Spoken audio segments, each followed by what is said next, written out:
Good morning. I'm incredibly honored to speak to you all as girls' education actors about my research and passion for Maasai girls' education. I'm speaking to you today from this platform as a Maasai woman, as Christina has said, born and bred in Maasailand, but also as a researcher and an academic who understands Maasai culture and thought patterns only too well. I have lived it. And so as I share my research findings with you today, I want you to know that this is more than a policy brief for me. It's more than my research findings. It's deeply personal because I have lived this life and I am that Maasai girl that I'm going to speak to about today. So I welcome you to listen to my presentation, which is really not just the findings, but also my life story, my personal life story and trajectory, growing up in Maasailand to the academia and how I navigated that complex terrain, running around and trying to escape as many things as possible to get an education. So in every sense of the word today, I am that Maasai girl. Thank you, and welcome to my presentation. So for those of you who do not know the Maasai, I know many actors in girls' education know the Maasai. The Maasai of Kenya and Tanzania, as you can see in the map there, are nomadic pastoralists where the cattle and livestock are very central to the livestock economy. The Maasai have a unique culture, and they have refused to give up that culture despite all the pressure from modernity and globalization. They just want to stay with their culture. More importantly, the Maasai have a unique system of social and political governance, which is very different from the Kenyan leadership political system that we have. And it goes back to generations of Maasai systems of knowing. It's a system that is heavily patriarchal and where men are the rulers. They make all the decisions that affect everybody, including women who basically have no voice. So patriarchal dominance defines what Maasai leadership is all about. Maasai women have no voice. They do not participate in the cultural socio-political issues in Maasailand, because their voices are muted. In Maasailand, a woman is comparable, her opinion is comparable to that of a girl. Now, that brings me to my policy brief. And I want to briefly share with you about Maasai girls' education. Maasai girls are among the most marginalized groups in Kenya. The gross enrollment rate for Maasai, for girls in arid and semi-arid land, where the Maasai are predominantly found, those are the districts of Kajiado and Narok, which are the focus of my study, have less than 50% of enrollment compared to the national average, which is nearly about 120%. 60% of Maasai children in rural areas are not enrolled in school at all. And the rates of girls transitioning to and completing secondary school is very low. In fact, 8% of Maasai girls in rural areas do not complete secondary schooling. 2.4% in Transmara West and 1.0% in Narok South, which are actually the locales of my study. And we need to ask ourselves, and it should worry all of us, why are Maasai girls not going to school? And, there is all manner of lofty and beautiful policy on paper. We have a free primary school education since 2002. 2003, we have free secondary school education since 2004. We have, an anti-FGM board. We have an act that protects girls from early marriage and female genital mutilation. Yet Maasai girls are still not going to school, as you can see from those statistics. In my research, what came out very clearly in my policy brief, which I hope that each one of you is going to grab a copy, I identify the biggest obstacle to Maasai girls' education, which is their culture. Maasai girls are subjected to female genital mutilation and early marriage, which both are linked to girls' dropout in school. Maasai girls, 89% of Maasai girls undergo female genital mutilation, which is very sad. So at the center of Maasai girls' education and at the center of Maasai culture are the custodians of tradition and culture. These are the gatekeepers of traditions, the doyens of the knowledge systems of Maasai culture. They are extremely influential and highly respected, authoritative, and are rarely questioned. But they have a big say on whether girls get an education or not. So in my study, I try to identify these groups that are very critical for Maasai, to allow Maasai girls to go to school. And these are the elders, the spiritual leaders, the community leaders, and they are not lawmakers. They are leaders anointed within and appointed within the Maasai political social system. They have the capacity to allow girls to go to school if only we can be able to work with them and understand their culture with respect and sensitivity.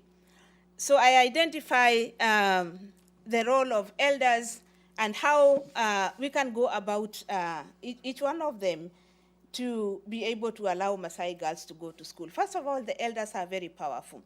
And Maasai elders are appointed from, when they are young, and they grow up into that leadership and become very influential and have voice, and you cannot get anything done if you don't go through them.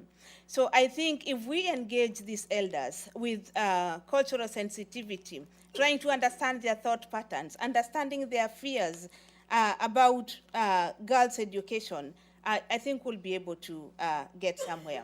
Spiritual leaders, and we have both spiritual leaders, denominational and non-denominational. Within the Maasai cultural system, there are spiritual leaders who are also very powerful. But I think they are very critical in getting girls to school.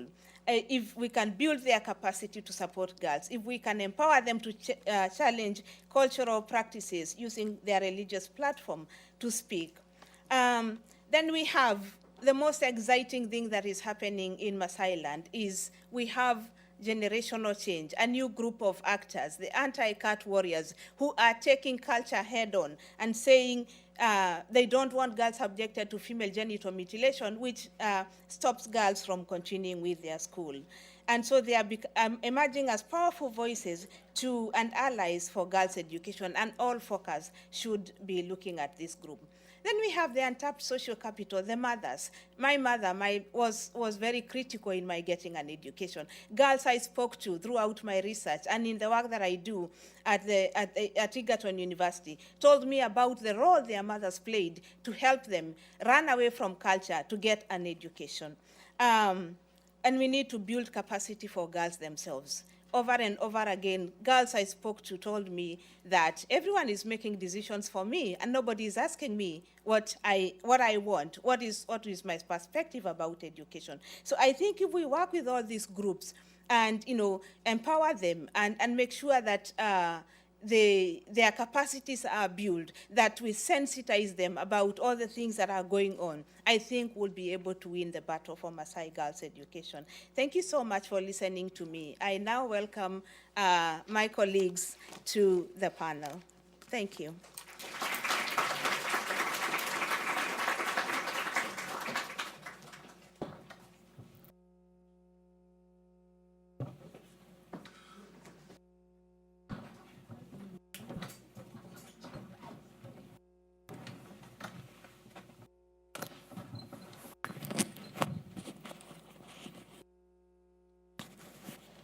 Thank you. While these guys are getting mic'd, first of all, thank you all for being here. It's such an honor to be asked to participate, and I'm so thrilled to be on this panel next to Damaris and Kekenya, these truly amazing leaders in girls' education. I had the privilege of meeting Damaris earlier this fall in New York City, so I know how dynamic she is. And I feel like I know Kekenya, having heard so much about her through the years, and also having seen her TED Talk, which I'm sure some of you have seen it, but for those of you who haven't seen it yet, you should watch it. It's truly inspiring. So I want to ask you later, actually, because I see you're wearing red, and I noticed a lot of red in the slides, but I'm not going to ask you now, but I really do want to know about the role of red in Maasai culture. But we're going to talk about 20 minutes up here amongst ourselves, and then we're going to open it up to the floor for another 15, 20 minutes, so these guys can get your questions. So let's get started. And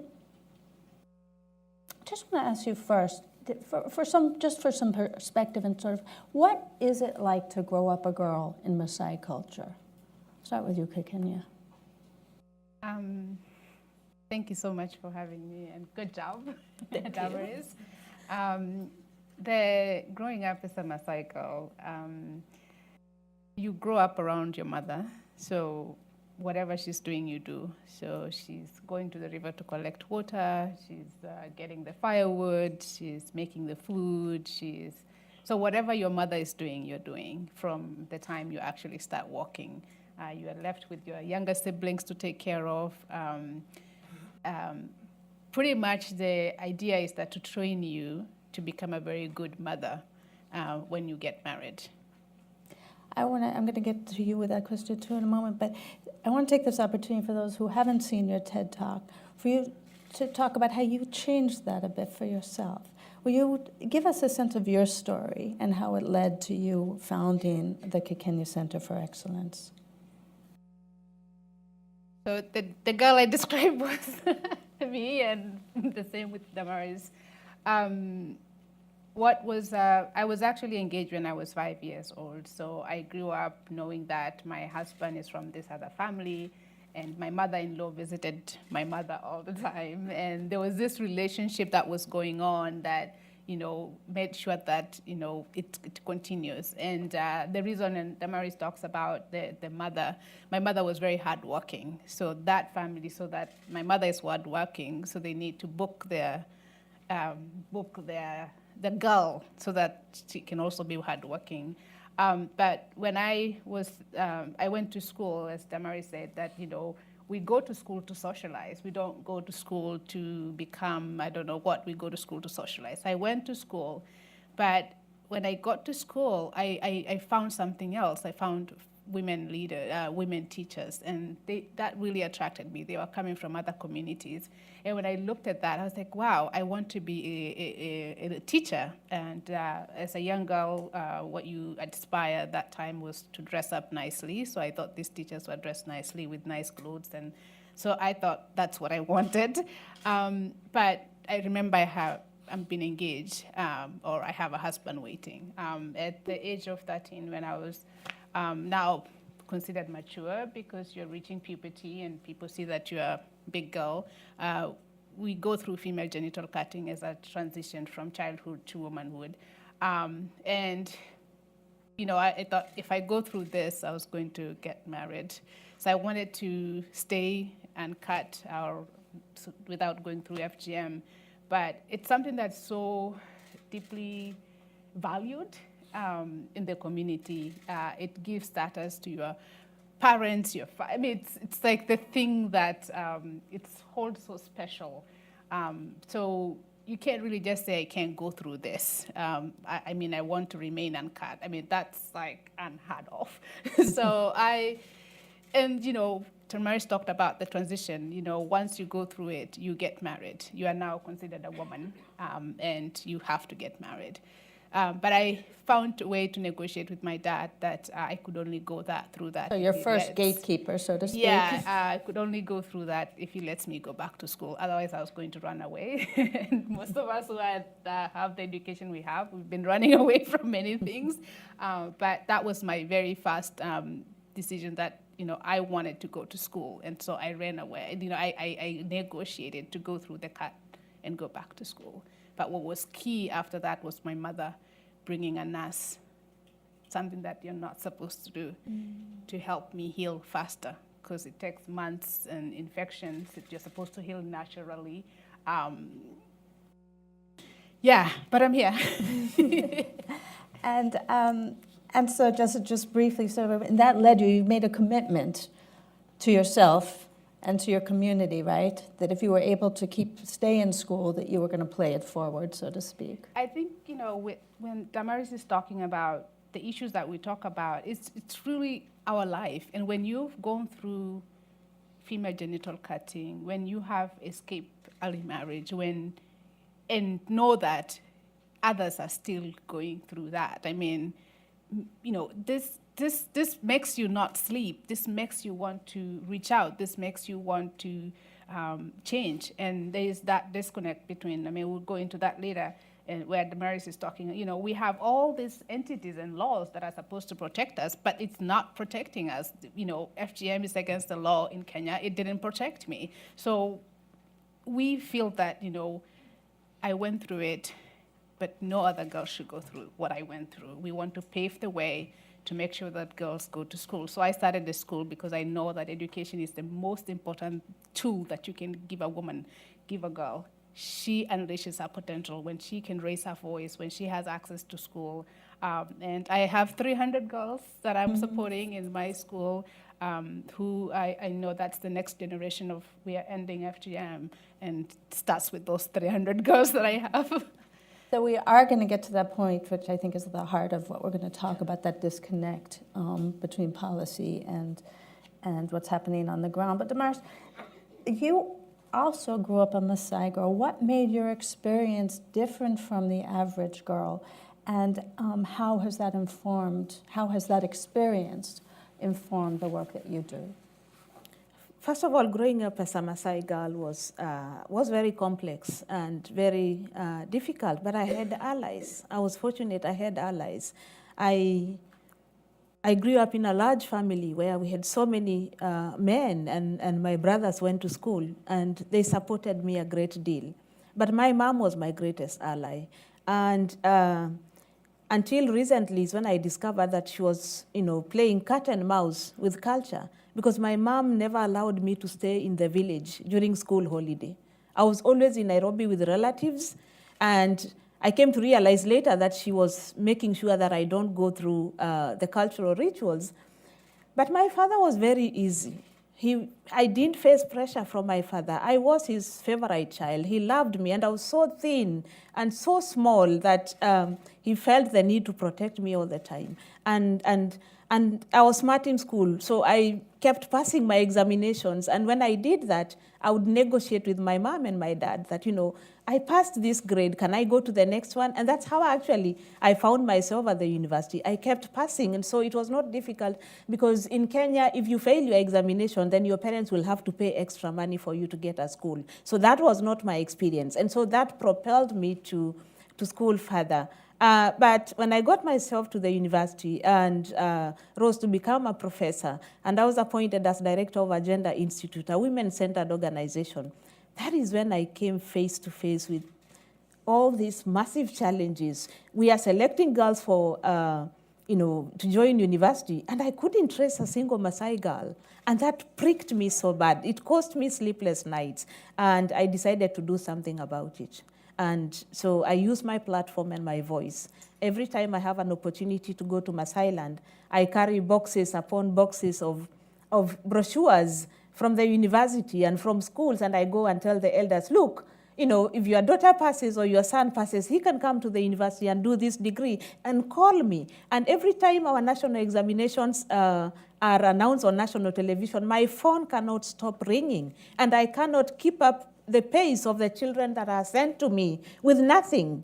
They just go to Auntie Damaris. She'll fix you in school. She'll fix you in college. Not a single dime is given to those kids. And sometimes I have no room to put them in my house. So I have been doing this because it's the right thing to do. I cannot claim to have a PhD and to be a professor in the university, and Maasai girls are not going to school. I just can't do that. But what this indicates, and now I want to get to this disconnect, right, is that there is, someone's letting those girls come to your house, or even encouraging them, right? Yeah. So there is some support in the community. So what is the disconnect then between the policies that promote girls' education and some of the interventions and the on-the-ground realities for this group of girls. And how do you work with the Maasai leaders, respecting, as you said before, with respect and sensitivity to the culture, who are legitimately concerned about the survival of their culture? You've said that the gatekeepers, Damaris, are the custodians of tradition and culture, and that they may be part of the problem, but they're also very much part of the solution. So how do you make them part of the solution then?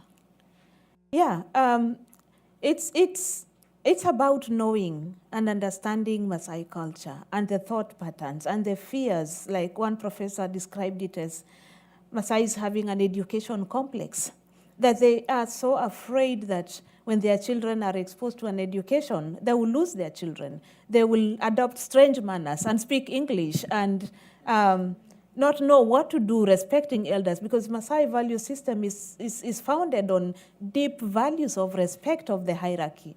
And so just understanding that and being an insider, knowing how to speak to them and even how to dress to go to them to speak. Every time I go to the village, I don my Maasai attire to tell them that it's compatible for me to be educated. Modernity and education are compatible with Maasai culture. I can be a Maasai when I want to be a Maasai, and I can run away from Maasailand when I want to. And so when I go home and my children laugh about it, me looking really like a Maasai, they love that because they feel that I didn't abandon their culture. And I speak to them and tell them, look at my life. You gave me an opportunity to go to school. I'm transforming the lives of Maasai girls. I'm transforming my own family's life.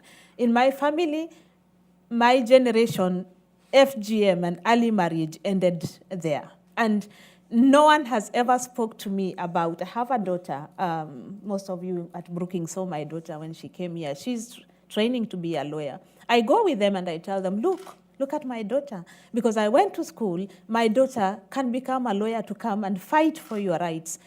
When your cows are arrested, because in Kenya they arrest cows when they wander into another person's farm, my daughter will come and protect you. And that has, made them feel that I am not selfish. I'm one of them, and I speak from a place very real, and I can understand their fears, and so I speak to them with respect. I know who to go to, because you don't just go directly and speak to a father and say, hey, what's wrong with you? Why are you doing this to your children? As many government officials do, as NGOs do sometimes when they go rescuing girls from female genital mutilation and early marriage, they go with force.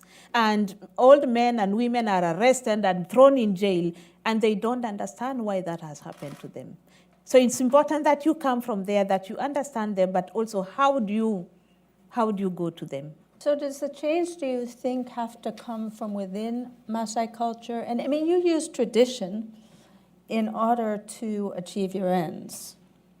And that did mean you went through the cutting, but presumably others won't as a result. But you use tradition. Can you help the interested outsiders help make the change, or does it really have to come just from within, do you think?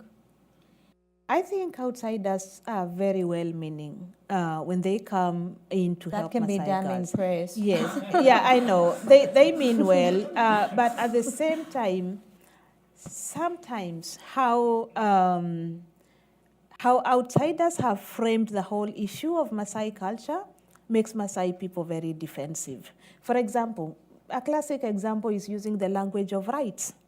NGOs come, female genital mutilation is against human rights. You have violated the rights of your children.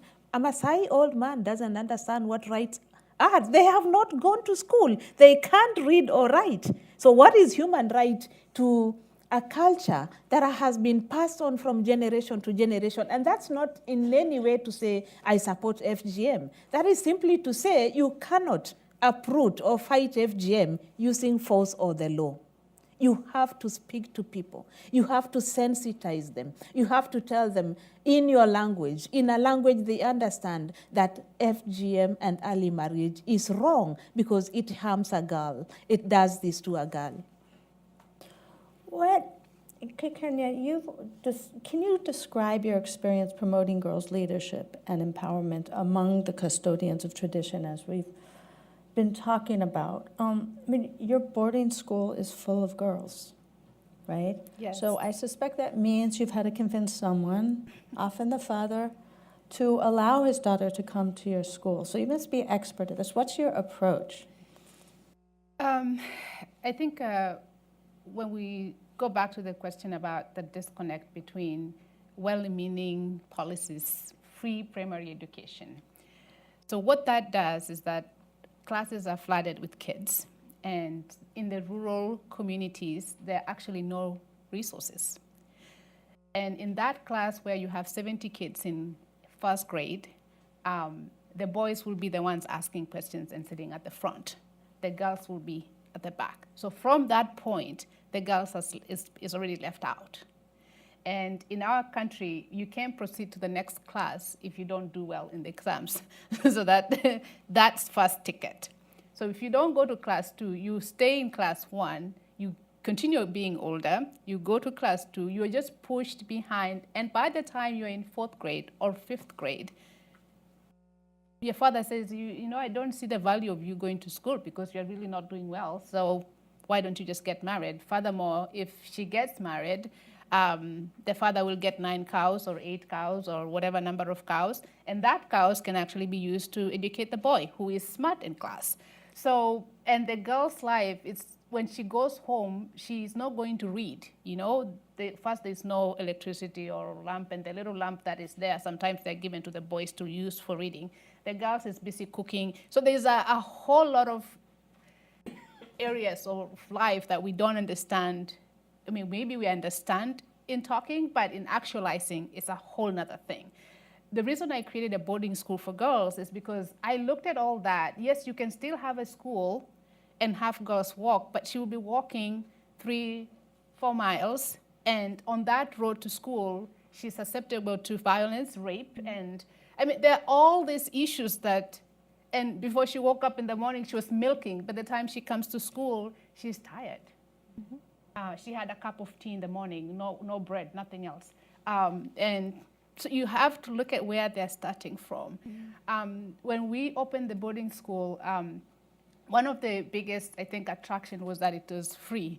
So, you know, go, take this daughter, take this. And when I was doing enrollment, what happened, as Damaris was saying, the father always had a girl that they like the most, from the wife that she likes the most, because we are a polygamous society. So they will always bring the ones that they like the most. And I realized, what about the others? So I'll start asking, how many children do you have? How many wives do you have? Then you realize the wife that was left at home is the one that she's not liked a lot, and her children will not go to school. So I'll start saying, can you bring the girl from the other family? And, you know, it was a fight, but you create those, you tell them, let me help you from there, and then you can take this one that you like to a boarding school somewhere else. And as Damaris said, when I started, I didn't just go and start building the school. I didn't just go and say, now I'm building a school just for girls, you know, I don't need to work with the boys.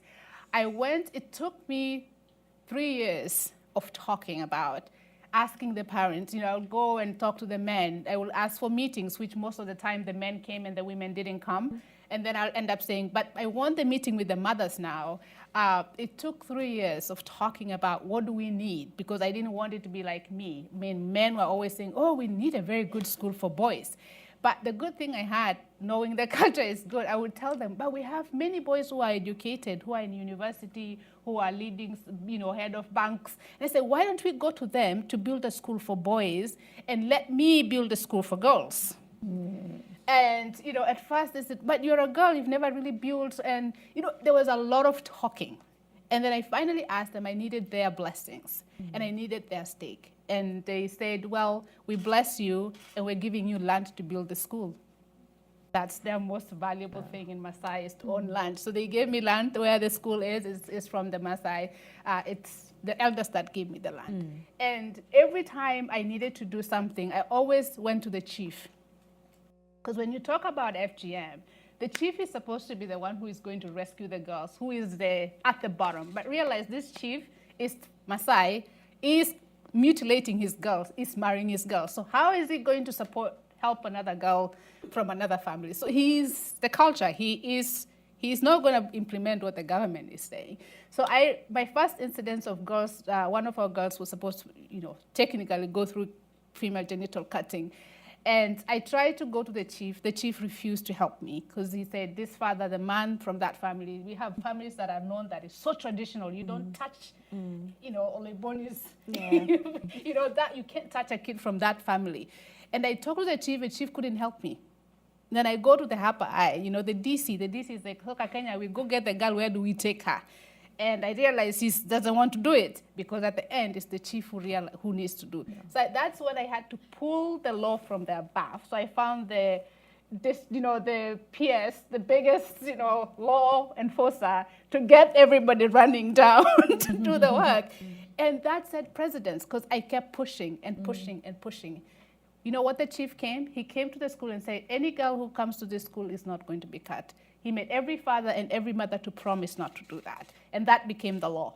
I have so many questions about everything you just said about it. So I hope all of you guys are going to cover all this ground because I could go on forever and ever. And I know I'm stepping a little in at time, but I really want to make sure we cover one other area, and that's the new actors and the boys. And so forgive me for stepping on your Q&A time for a moment, but I just want, because it seems that there's something emerging that's exciting. Can you speak to that a bit? And then I promise you I'm going to turn it over to you guys. Yes, there is change coming. And, sometimes Maasai culture looks like it's just this wall where change would happen. But in 2013, a group of young men between the ages of 15 and 30 were trained by an NGO to support girls' education by fighting FGM and early marriage. And the interesting thing is that these warriors are people who have sworn to protect Maasai culture. But when they went through this training and sensitization and went to villages, just having Mary, one of them sees a girl who is bleeding to death because she had undergone female genital mutilation. And he snapped and said, oh my God, how do we eat and make merry when a girl is dying because of female genital mutilation? And so he started this movement. I call it a movement because I think I want to call it to be a movement because all my life is pegged on that window of change. And he started mobilizing and coalescing around his age mate. So Maasai system is that there is a young leader who is in charge of an age mate, an age set of young men who have just graduated from moranhood to junior elders. And they started talking about FGM and saying it's wrong, and taking the elders head on and saying, if you subject your daughter to FGM, we personally take you to the police. We will make sure that the law will deal with you. And they met a lot of resistance, but also they have had a lot of successes. And so for me, that is like this spark that everyone should be focusing their attention on, because if men support FGM, my theory has always been FGM happens because of men, because it's done to improve a girl's marriageability. Maasai men don't marry an uncircumcised girl, but they are comfortable going to other communities and marrying a non-Maasai who has not gone through FGM, but not Maasai girls who have not been subjected to that. To the cut. And so if they help vocalize this, this issue and giving it impetus, and they are young and they want to marry generations of girls that have not gone through FGM, I think for me it's so refreshing. Yeah. There's also the actors of religion leaders, which are mostly the pastors. They are men that are really taking on the space of religion. Is it generational, or is it's really even the older generational men? I think what Jamaris talked earlier about is that the education, and not just the formal education, it's that informal education, learning about what is FGM, what are the consequences. I think that discussion when you have with people, they just kind of understand, oh, that's why the difficulties in marriage, there are all these issues that affect it daily. So when they start connecting them, people are really reluctant. I can tell you the parents of my girls now who are in high school, I mean, the parents are like, let them stay in school, let them continue.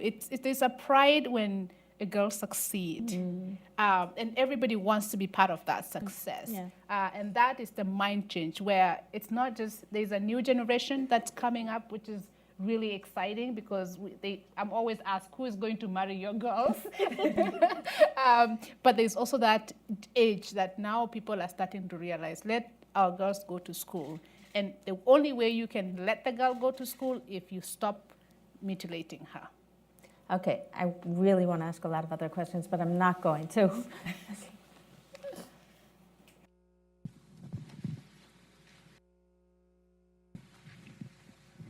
Thank you. I'm Heather Simpson with Room to Read. Thank you so much. I'm really interested in recognizing that trusted mentors and leaders such as yourselves are so important in engaging with these local leaders and gatekeepers. Are there data or research that you crave that really resonates with those local leaders that we in this room can help generate? How can we do better to support your efforts in those really local negotiations? Yeah, I can take that. Yeah. So I came across data from World Vision, I think, in Senegal and in Guinea-Bissau, where NGOs and the international community is working with spiritual leaders and mothers, forming allies of girls educators. And these are, women who, like my mom, never went to school, but they have been trained to support their daughters to complete school. And when they formed those allies, especially in Guinea-Bissau, the girls actually finished their primary education. So there's research that is focusing on that and showing that when these mothers are sensitized, when they are able to allow their daughters not to do the chores in the evening when they get back home, then that translates into girls finishing school.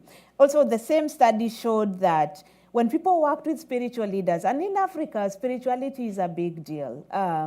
If you want to succeed in what you do, always involve religious leaders. They are respected. Many people take their word. In fact, in my country, I think spiritual leaders could be more respected than politicians or the media or anything. So if you want to get anything done, get the spiritual leaders behind you. So in this particular study of, I think, Senegal, when they worked with spiritual leaders and because they performed the rites of sanctifying the marriage and what do you call it, presiding over the marriage, when they refused to preside over a marriage of a child, a girl between the ages of 10 and 20 or 18, depending on the country, then that made communities rethink the usefulness of child marriage. So there is data, not so much data, but specific data in certain communities that shows that when you work with communities, the solutions are not just sustainable, but they produce results immediately. Yeah. But there's still deep, like when you try to do research on, and I think you went through this problem, it's like there's really no data out there. I mean, there's really no data on, we know what works, and there's really no data that shows depth of communities. So we need that depth, because right now we're just kind of like going up and not really looking at what really works, like deep and really actualizing that. So that's an area that I would really encourage those who are interested, is the depth of it. We are working in the field, we have data, can we make that available for people to really look at it? Yeah, and just like for me, when I was writing my project here, I grappled with lack of data. When you talk about Maasai girls, in Kenya, we could say in some sections we have achieved gender parity. That literature is available, data is available. Go to the Maasai rural areas. There is no data. And when you speak to policymakers, they say, oh, it's the Maasai culture. So that because of Maasai culture and tradition, that is lost. The real issues, the real issues why Maasai girls are not going to school, which might not necessarily just be about culture, but there's also issues of poverty, issues of marginalization, issues of, lack of school fees, or even just sanitary pads for girls. That has a huge impact on whether they go to school or not. So there is lack of data for the most marginalized, but there is a lot of data nationally for girls' education, and that hides those invisible girls. Let's.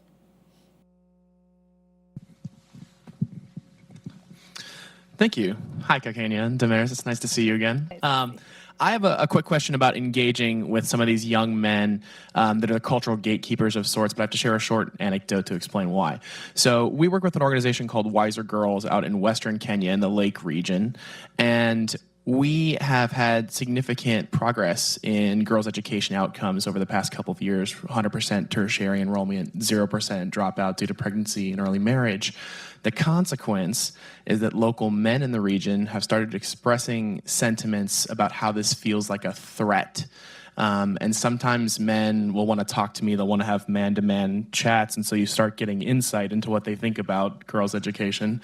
And I've had men come up to me and say, I'm so worried about these girls that are graduating and being really successful. And when you ask them why, they say, because the more educated they are, they'll realize they shouldn't be marrying people like me.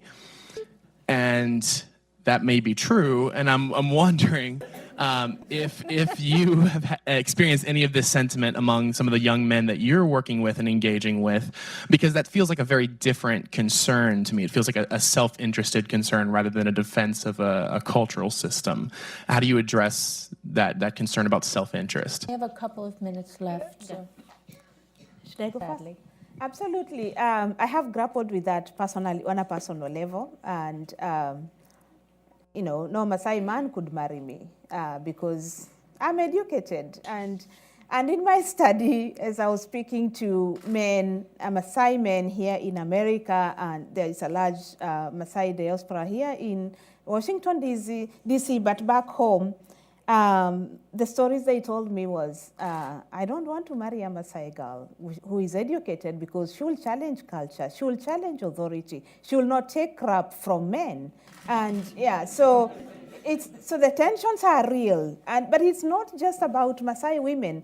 In my country, we can see that tension already. There's just a proliferation of single parenthood because there seems to be a feeling that women are really getting empowered, but men are left behind, and that has, translated into those tensions that men do not want to marry girls that have gone to school. It's certainly worse if you have a PhD. In my university, nearly all my colleagues who have PhDs and professors, very few of them are married.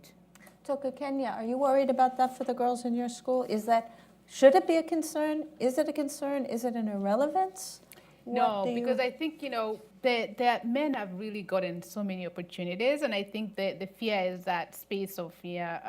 When you have a girl present or a woman present, they change the dialogue, and I think that's that's where they're feared. And we could have talked more about how does that feel being a PhD holder in a very rural community. It's threatening because you insert yourself where technically women are not allowed. When you go to meetings, men sit up on chairs, women sit up on the floor, but you get up and you go sit on the chair, and when you go with other women, and now you are interrupting the system. So I think what we've started doing, we are actually working with boys to really learn about, it's not the threat, it's really empowerment. And we realize most of the men, they will always marry a Maasai woman first, and then they will marry another non-Maasai who is educated because they can have dialogue. So we want to make sure that they can start having those dialogue from a younger age. That's why we do trainings for boys and girls, and we really work with them. It's not a threat. It's really about building a society that all are equal and all have access, and having girls that are smart in the classroom, it's okay, I went through that. When I'm smart, the boys were like, this woman, but it's okay for a girl to do well. So we really have to change that mindset that this is just a men discussion. It's men who make the rule. It's the men who are, but we need to change that. And that's where it's about social change and the mindset. And it's not a threat. It's just that they need to accept it's okay. So yeah, keep doing what you're doing. Educate more girls. I could, as I say, go on, and I wish I could. I'm told our time is up, but we're going to have a coffee break now. No? Just gave you one more. Oh, I have one more. Okay. Oh, this makes it really hard. I haven't gone to that side of the room yet, so it's only fair. So sorry. There's a Thank coffee you. break. My name is Elisa Phillipson. I'm from World Vision. And I'm just first of all humbled by your experience, and thank you for sharing. So I'm glad you mentioned just the importance of involving the spiritual leaders. That's definitely something we do. But I guess I heard you kind of mention some key things for us to think about as implementers of coming from an NGO. The importance of, we come in sometimes as outsiders, and like you said, you can't say, stop doing this or have a human right, like the rights language. Like there's a different speak that you have to have, and just the need to offer alternatives. If you're telling people, if you can't do this, and what's the alternative? Negotiation, you talked about, and having allies and new agents and giving back. So I was wondering what advice could you give us and how we can even work with you better, just having your expertise to kind of get some of these areas right, do better in our programming and promoting those alternatives. If people are not to have early marriage, but there's a financial implication. So how to do some of those things a little better, helping to negotiate. Those are the things that were sort of like you said, help you to run away. But I think, those are the real issues of if we're really going down to the ground, we have to really start getting at some of those aspects. I think that where you can really make a difference is that, it's very important to partner with local change makers. There are so many Maasai women who are saying no, who are at the front line, who are really want to change, but sometimes they lack access. They lack the capacity of becoming a real NGO. We go there and you say, your systems are not working. But if you can partner with the local people and finding those role models, but local change makers, that's where you really, really start making a difference, because they need your expertise. They need, we've been fortunate because we went higher in education, we can access, we are in DC, but those at the local, at the very, very bottom, lack access. So you can look for partners on the ground that are really making a difference, and you can partner them to amplify their work. I'm always asked for this question. So how are you going to replicate this model? Everybody's about replicating, and how do we turn the 300 to be, thousands and thousands? And I'm thinking, can I just make this right? Yeah. Give me time, give me time to show that it's approved, it works. So what the international community, they just come in, they have a 3-year project, and then they disappear. We've moved on now. I don't know where you are. We need you to stay, because staying does show that you can actually make a difference. We need to change that mindset. So stay. In order to show, you don't need a 3-year project. You need a decade. You need to show, stay there. So I think those are you have to be committed. And sometimes, get out of your comfort zone, because where we work, you travel from Nairobi, there is no airstrip sometimes, you have to take 7-8 hours of drive. That's okay. It's bumpy at the end, but that's where people need help. We need to get out of our comfort zone. Let's go deep. The last mile, rural communities need us, and we need to do that. So that's my little sense of where you need to do an impact. Get out of your comfort zone. Last thoughts about what people can do. So one of the things that I've done recommendations. myself is to ask, what can I do for you? How can I help? That's how I always speak to the elders. But there's also one big pitfall with NGOs and people who are working with grassroots. Sometimes we have had very many scenarios where people masquerade as Maasais, that they speak for communities, and they even assume a Maasai name. But if you go to those communities, they are not known. And how they intervene with communities is very different from how someone from that community who understands that culture intervenes. So it's also important that you do a background check on who are your local agents on the ground. Because local agents have created more tensions with communities than help, however well-meaning the person behind that means. So it's important that you identify who are the local agents of change and what is their standing in that society. I, for example, was made an honorary man. So no man can challenge me and tell me, why are you speaking? You are a woman, you're not supposed to speak before men. Because I tell them, look, the elders made me a man, so I can speak to men directly. So be careful who you work with. Thank you guys so much. This has been, as I said, we could go on forever.